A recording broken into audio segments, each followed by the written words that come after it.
Hello everyone, welcome to Devender methods. మన 2025 October 24న TET సిలబస్లో మార్పులు చేయడం జరిగిందండి. ఈ మార్పులు అనేవి మన మెథడాలజీ పరంగా పేపర్ 1 కానీ పేపర్ 2లో ఏమైనా సిలబస్ మారిందా అనేటటువంటి డౌటు కొంతమందికి దాదాపు స్టూడెంట్స్ ఉందండి. ఏంటి అంటే సిలబస్ మారింది, మరి ఏం మారింది?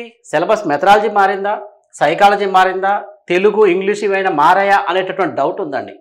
మరి ఈ సిలబస్ కూడా ఆంధ్రప్రదేశ్ గవర్నమెంట్ అనేది మన అక్టోబర్ 24 రోజు డైరెక్ట్ ఎవరికీ తెలియకుండా డైరెక్ట్ సిలబస్ ఇచ్చేశాడు. మారింది సిలబస్ అయితే దాదాపుగా ఎంతో కొంత సిలబస్ అయితే మారింది. మన మెథడాలజీ పరంగా paper 2 school of study mathematics కావచ్చు, ఫిజికల్ సైన్స్ కావచ్చు, బయోసైన్స్, బయాలజికల్ సైన్స్, ఈ మూడిట్లో భాగంగా సిలబస్ ఏం మారింది అనేటటువంటి డౌట్ ఉంది. ఆ కోణంలో మనం డిస్కస్ చేద్దాం. కానీ ఇక్కడ మనకున్నటువంటి దాంట్లో సైకాలజీ పరంగానైతే కొన్ని మార్పులు జరిగాయి.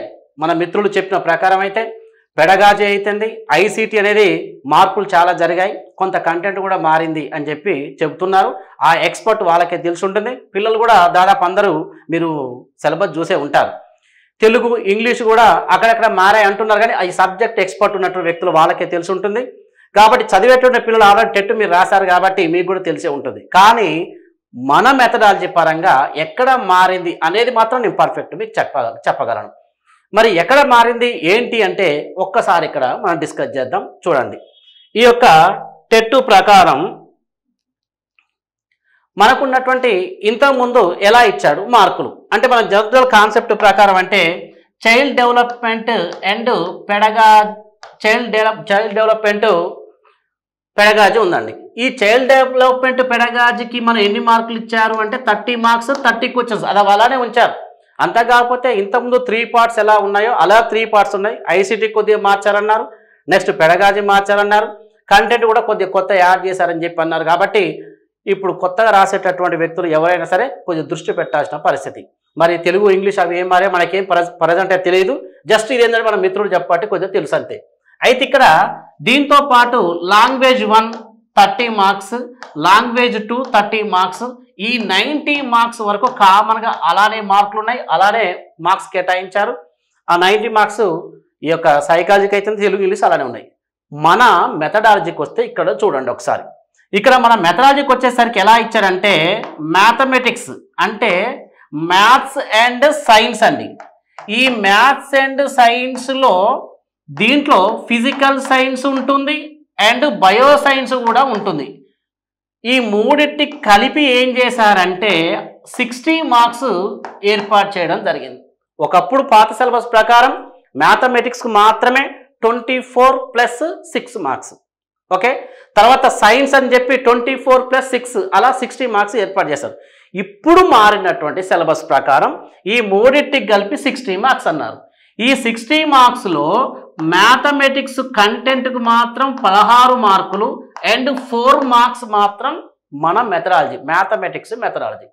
తర్వాత ఇదే 60లో అంటే ఎంత 20 మార్క్స్, ఇక్కడ 20 మార్కులు ఇక్కడ మనం. తర్వాత ఓన్లీ ఫిజిక్సే అండి. ఓన్లీ ఫిజిక్స్ ప్రకారం ఏంటి 16 మార్కులు కంటెంట్, 4 మార్క్స్ మాత్రం మనకి ఇక్కడ మెథడాలజీ. ఇవి 20 మార్క్స్ ఇక్కడ ఫిజికల్ సైన్స్ ఓన్లీ ఫిజిక్స్ మాత్రమే. అంటే ఇక్కడ ఫిజికల్ సైన్స్ కెమిస్ట్రీ ఫిజిక్స్ రెండు కలిపి 16 మార్కులు కంటెంట్, 4 మార్కులు మెథడాలజీ అంటే ఫిజికల్ సైన్స్ మెథడాలజీ. మళ్ళీ ఈ 16లో బయో సైన్స్ అండి. ఆల్రెడీ అందరికీ తెలిసే ఉంటుంది. బయో సైన్స్ కూడా 16 మార్కులు కంటెంట్, 4 మార్కులు మెథడాలజీ, ఇలా 20 మార్క్స్. అంటే మొత్తం 60 మార్కులు ఇలా డివైడ్ చేసి కొద్దిగా మన సిలబస్లో మార్పు చేయడం జరిగింది. ఇది మార్కులు చేంజ్ చేశారు ప్రజెంట్. అంటే ఇక్కడ మ్యాథమెటిక్స్లో 8 మార్కులు అంటే బయో సైన్స్ వారికి ఇబ్బంది అవుతుందన్న కోణంలో మార్క్స్ ఉండవచ్చు. ఇక్కడ 8 మార్క్స్, ఇక్కడ 8 మార్క్స్, ఓకే. బయో సైన్స్కు 16 మార్కులు ఇలా సపరేట్గా ఇవ్వడం జరిగింది. అంటే ఇక్కడ ఏం జరుగుతుంది ఇక్కడ చూడండి ఒకసారి. ఇక్కడ 16 మూల 48 మార్కులు కంటెంట్ మ్యాథ్స్ అండ్ సైన్స్ అంటే సైన్స్ అంటే ఫిజికల్ సైన్స్ బయో సైన్స్. ఇక్కడ ఉన్నటువంటి మెథడాలజీ పరంగా 12 మార్కులు మాత్రమే మనకు. అంటే ఏంటి 4 4 4 అంటే మ్యాథమెటిక్స్ మెథడాలజీకి 4 మార్క్స్, ఫిజికల్ సైన్స్ మెథడాలజీకి 4 మార్క్స్, బయో సైన్స్ మెథడాలజీకి 4 మార్క్స్, ఇలా మొత్తం 150 మార్కులకు ఇలా ఇవ్వడం జరిగింది, ఓకే. మరి ఎక్కడ మారింది సార్ సిలబస్ అనేది మీకు ఆతృత ఉండవచ్చు. ఒకసారి మనం చూద్దాం. ఇక్కడ చూడండి, ఒకసారి. ఇది మెథడాలజీ పరంగా 4 మార్క్స్ అన్నాం కదా. ఈ 4 మార్క్స్ ఎక్కడ మార్చారో చాలా జాగ్రత్తగా వినండి. Nature, scope, history of mathematics, AIIMS and values of teaching mathematics అని ఇచ్చాడు.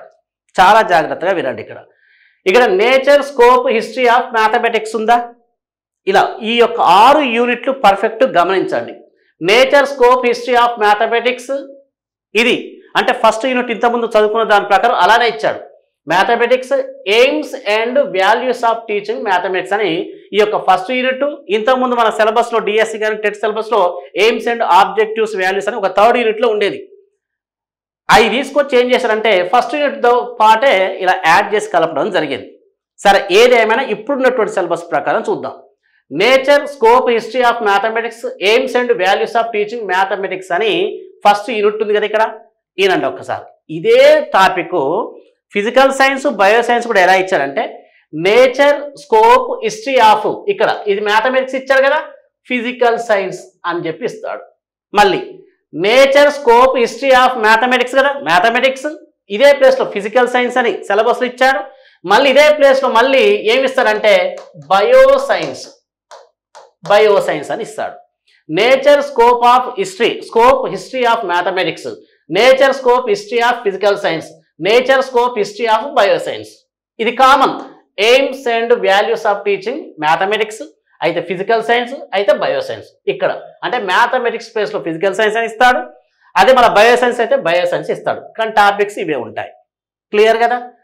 ఇన్స్ట్రక్షనల్ ఆబ్జెక్టివ్స్, దీంట్లో revised Bloom's taxonomy and academic standard, ఇది మ్యాథమెటిక్స్ ఉంటుంది, ఇదే టాపిక్. అదే ఫిజికల్ సైన్స్కి ఉంటుంది, అదే బయో సైన్స్కి ఉంటుంది. ఇదే బ్లూమ్స్ టాక్సానమీ అంటే ఇక్కడ Bloom's taxonomy cognitive domain, affective domain, psychomotor domain అని చెప్పి 1948లో బోస్టన్లో ఏర్పాటు చేసుకొని వర్గీకరించాడు. అది దాంతో పాటుగా రివైజ్డ్ వర్గీకరణ అన్నాడు. ఇక్కడ రివైజ్డ్ వర్గీకరణ అండర్సన్ క్రాత్వెల్ వారు 2001లో ఎలా వర్గీకరణ చేశాడు. దాంట్లో కాగ్నిటివ్ డొమైన్లో knowledge, understanding, application, analysis, synthesis ఉంది కదా, దాన్ని ఎలా రివైజ్డ్ చేశాడు, సింథసిస్ ప్లేస్లో ఏం ఏర్పాటు చేశాడు అనేటటువంటి ఆ సింథసిస్ను ముందుకెందుకు తీసుకొచ్చిన కాన్సెప్ట్ మీద మనం డిస్కస్ చేస్తాం. ఇది mathematics, physical science, bio science ఇదే టాపిక్ ఉంటుంది. Next methods of teaching mathematics, ఇదే unit. Methods of teaching physical science, methods of teaching bio science. ఏ సబ్జెక్టుకు ఆ సబ్జెక్ట్ టాపిక్ మాత్రం ఇవే ఉంటాయి, కామన్గా ఉంటాయి. రేపు టెట్ పేపర్ 2 కానీ పేపర్ 1 కానీ సేమ్ వాళ్ళకున్న సిలబస్ ప్రకారం అలా ఇస్తాడు. ఇది పేపర్ 2కు ఇది ఉందండి, ఇది 3rd యూనిట్ ప్రకారం. ఇక్కడ చూడన్న, ఇక్కడ ఇవన్నీ మనకు తెలిసినవే, ఆల్రెడీ ఇంతకుముందు మనం చదువుకున్నాం. కానీ ఇప్పుడు కొత్తగా ఏం మారిందంటే కొద్దిగా మారింది సిలబస్. ఏం మారింది సార్ అంటే ఇక్కడ చూడండి ఒకసారి. ఇక్కడ కరికులం రీసోర్సెస్, విద్యా ప్రణాళిక అంటాం curriculum resources, NCF 2005, right to education act 2010, state curriculum framework 2011, NCF 2020. ఈ ఎన్సిఎఫ్ 2005 ఆల్రెడీ మన దేవేందర్ మెథడ్స్ యాప్లో ఆల్రెడీ డిస్కస్ చేశాం, దాదాపు అందరికీ టచ్ అయి ఉంటుంది. రైట్ టు ఎడ్యుకేషన్ యాక్ట్ కూడా అందరికీ తెలిసిన విషయం, పిఐఏలో డిఎస్సిలో చదివారు, ఇప్పుడు టెట్లో ఏర్పాటు చేశాడు. ఓకే, ఇప్పుడు మెథడాలజీలో ఇంతకుముందు పిఐ అక్కడ ఇచ్చాడు, ఇప్పుడు మన మెథడాలజీలో కొత్తగా యాడ్ చేశాడు. ఇవి మన బోధనా పద్ధతులు దేవేందర్ మెథడ్ స్కూల్ అసిస్టెంట్ మ్యాథమెటిక్స్లో 2005, ఇది స్టేట్ కరికులం ఫ్రేమ్వర్క్ 2011 బాగా డిస్కస్ చేశాం. ఈ రైట్ టు ఎడ్యుకేషన్ యాక్ట్ ఒక్కటి అదనంగా ఇప్పుడు చదువుకుంటాం. ఇవి అందరికి తెలిసిన విషయాలే. ఇక చూడండి ఒక్కసారి. ఇక్కడ నేషనల్ కరికులం ఫ్రేమ్వర్క్ 2020 ఉందండి. ఇది ఎన్ఈపి 2020 ప్రకారమే ఈ యొక్క నేషనల్ కరికులం ఫ్రేమ్వర్క్ 2020 ఏర్పాటు చేయడం జరిగింది. ఇది మనం డిస్కస్ చేస్తాం. ఇది కొత్తగా మనం యాడ్ చేయడం జరిగింది మన మెథడాలజీ ప్రకారం. ఇదే విధంగా చూడండి, ఇదే బయో సైన్స్ కానీ ఫిజికల్ సైన్స్ కానీ ఇవే టాపిక్స్ ఉంటాయి. మీరు ఒకసారి కూడా ఈ యొక్క సిలబస్ను ఓపెన్ చేసి చూడండి. అదేవిధంగా నేషనల్ కరికులం ఫ్రేమ్వర్క్ ఇక్కడ చూడండి ఒకసారి, ఫౌండేషనల్ స్టేజీ 2022 ఉంటుంది. కానీ ఇక్కడ national curriculum framework pre primary education లేదా నేషనల్ కరికులం ఫ్రేమ్వర్క్ అంటే ఫౌండేషనల్ స్టేజెస్ అని ఉంటుంది. దీన్ని మనం ఎన్సిఎఫ్ 2022 అని చెప్పి మనం చదువుకోవచ్చు. దీన్ని అలా కూడా చదవచ్చు. ఇక్కడ national curriculum framework foundational stages అని చెప్పి 2022. మళ్ళీ ఇక్కడ చూడండి, national curriculum framework for school education 2023. ఇవి ఏంటి అంటే national curriculum framework for school education 2023 అనేది ఎన్ఈపి చూడండి ఒకసారి, ఎన్ఈపి 2020 ఉన్నటువంటి ఈ స్టేజెస్ ఉన్నాయి కదా, 5+3+3+4 అని చెప్పి ఆ స్టేజెస్ మొత్తాన్ని డిస్కస్ చేసాం. అంటే దశలన్నింటి గురించి క్లుప్తంగా సమగ్రంగా హోలిస్టిక్గా ఇలా అందించేది ఏంటంటే 2023. కానీ ఇక్కడ చూడండి, national curriculum framework and pre primary education అనొచ్చు, ఫౌండేషనల్ స్టేజ్ అనొచ్చు. ఈ యొక్క 2022 యొక్క ప్రత్యేకం ఏంటంటే ఇది అన్ని దశల గురించి చెబితే ఇది only foundational stage 3 to 8 years ఉంది కదా, ఆ 3 to 8 years మధ్య నర్సరీ అయితేంది, LKG, UKG, first, second, 3 to 8 years అంటే ఈ ఫౌండేషనల్ స్టేజ్ మీదనే ఎంఫసైజ్ చేసి హోలిస్టిక్గా పిల్లల యొక్క సమగ్ర అభివృద్ధి చేసే విధంగా ఆ ఫస్ట్ స్టేజ్ మీద దృష్టి పెట్టింది ఏంటంటే national curriculum framework and foundational stage అంటాం. దీన్నే ప్రీ ప్రైమరీ ఎడ్యుకేషన్ అని చెప్పి అంటాం. ఇది ఫోకస్ పెట్టింది. ఈ రెండు అంశాలు అనేది mathematics, physical science, bio science మీద డిస్కస్ చేస్తాం. ఇవి మాత్రమే మనకు సిలబస్లో కొద్దిపాటి మార్పులు జరిగాయి తప్ప మిగతా అన్ని కామన్, గుర్తుపెట్టుకోండి.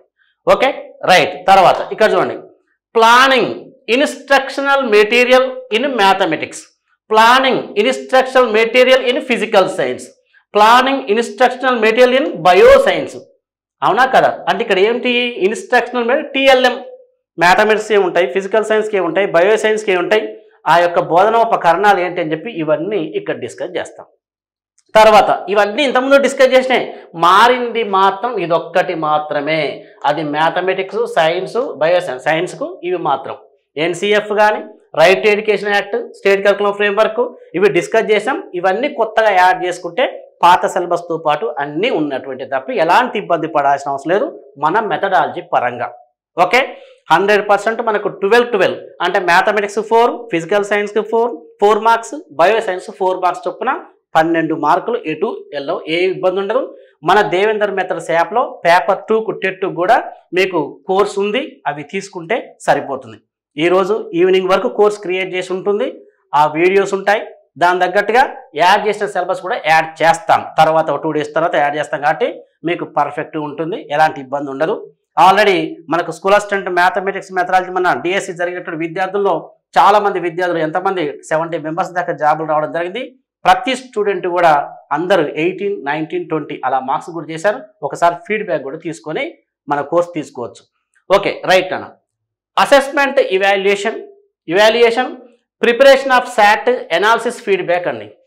Assessment types of assessment for learning, assessment as learning, assessment of learning అని డిస్కస్ చేస్తాం.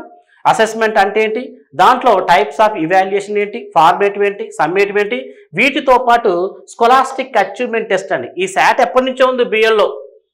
ఇంతకుముందు శాట్ అనేది బిఎల్లో సైకాలజీలో చివరికి స్టాటిస్టిక్స్ పార్ట్లో ఉన్నటువంటి దాన్ని తీసుకొని నేర్చుకునేది. విద్యార్థి ఎగ్జామ్ రాసిన తర్వాత అతని యొక్క మార్కుల బట్టి శాట్ ఏర్పాటు చేసి స్టాటిస్టిక్స్ ప్రకారం మెయిన్ మోడ్ వీడియో ఏర్పాటు చేసిన తర్వాత దానికి ఆ కోరిలేషన్ కనుక్కున్నాక శాట్ గురించి మనం డిస్కస్ చేస్తాం. అక్కడ పాండిత్య సాధన నికస అని చెప్పి అంటుంటాం, అవి డిస్కస్ చేస్తాం. ఓకేనా? ఇది మారినటువంటి సిలబస్లో ఒకటే ఒక యూనిట్ కొద్దిగా, ఇవి ఆల్రెడీ తెలిసిన విషయాలే, వాటి గురించి మ్యాథమెటిక్స్, ఫిజికల్ సైన్స్, బయో సైన్స్లో ఏది చేసినా అవే. ఇది ఒక్కటి నేర్చుకుంటే సరిపోయింది. యాజ్ డి సిలబస్ ఇదే ఉంటుంది, ఎలాంటి ఇబ్బంది లేదు. పేపర్ 2 వాళ్ళకు చాలా ఈజీగా ఉంటుంది. మెథడాలజీ 12/12 సాధించవచ్చు. ఇది క్లియర్ కదండి. పేపర్ 1 చూద్దాం ఒక్కసారి. ఇది పేపర్ 2 కదా, పేపర్ 1.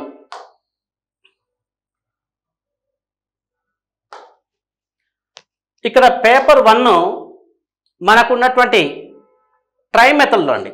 ఈ పేపర్ 1 ట్రై మెథడ్లో మనకు 12 marks, mathematics 6 marks, environmental science అండి. మ్యాథమెటిక్స్ పరంగా చూస్తే 6 మార్క్స్ ఉంటాయి. ఎన్విరాన్మెంటల్ సైన్స్ కూడా దీంట్లో సైన్స్కు 3 మార్క్స్, సోషల్కు 3 మార్క్స్, ఇవి 6 మార్క్స్, ఇవి 6 మార్క్స్, మొత్తం కలిపి 12 మార్క్స్ ఉంటాయి. మరి దీంట్లో ఏమైనా మారిందా సార్ అంటే పేపర్ 1లో మన ట్రై మెథడ్లో ఈ యొక్క 12 మార్క్స్ ఉంటాయి. ఎలాంటి సిలబస్ మారలేదు.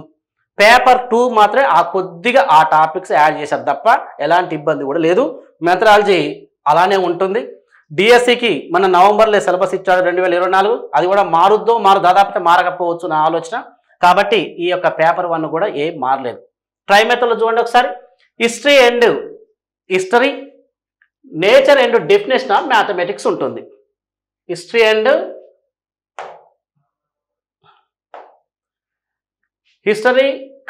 Nature and definition of mathematics. ఈ మ్యాథమెటిక్స్ ప్లేస్లో సైన్స్ ఉంటుంది. ఇదే మ్యాథమెటిక్స్ ప్లేస్లో సోషల్ ఉంటుంది. ఆ ఫస్ట్ యూనిట్ స్వభావాలు మొత్తం కామన్. తర్వాత AIIMS values and instructional objectives in teaching mathematics. Teaching science ఉంటుంది, టీచింగ్ సోషల్ స్టడీస్ ఉంటుంది. అక్కడ పేరు మారుతుంది అంతే, గుర్తుపెట్టుకోండి. Methods of teaching, remedial methods in mathematics. అక్కడ మ్యాథమెటిక్స్ అండ్ సైన్స్ ఉంటుంది, లేకపోతే సోషల్ ఉంటుంది. ఇలా ఆ సబ్జెక్టు పేర్లు మార్చారు తప్ప టాపిక్స్ మాత్రం కామన్, గుర్తుపెట్టుకోండి. Instructional material TLM, resource and utilization in mathematics, in science, in social studies అలా అడుగుతాడు. Curriculum textbook and instructional planning. విద్యా ప్రణాళిక, పాఠ్యపుస్తకం అండ్ ఇక్కడ ఇన్స్ట్రక్షనల్ ప్లానింగ్ అంటే బోధనా ప్రణాళిక అంటుంది. దీంట్లో year plan, lesson plan, unit plan discuss చేస్తాం. ఇది అన్నిటి దృష్టిలో పెట్టుకుని చేస్తాం. Okay, maths, science, social. Assessment evaluation, దాంట్లో CCE ఉంది, కంటిన్యూస్ కాంప్రహెన్సివ్ ఇవాల్యుయేషన్. ఇంతకుముందు చదివిందే. సిలబస్ ఏం మారిందంటే పేపర్ 1లో ఎలాంటి మార్పు జరగలేదు, పేపర్ 2 మాత్రమే జరిగింది.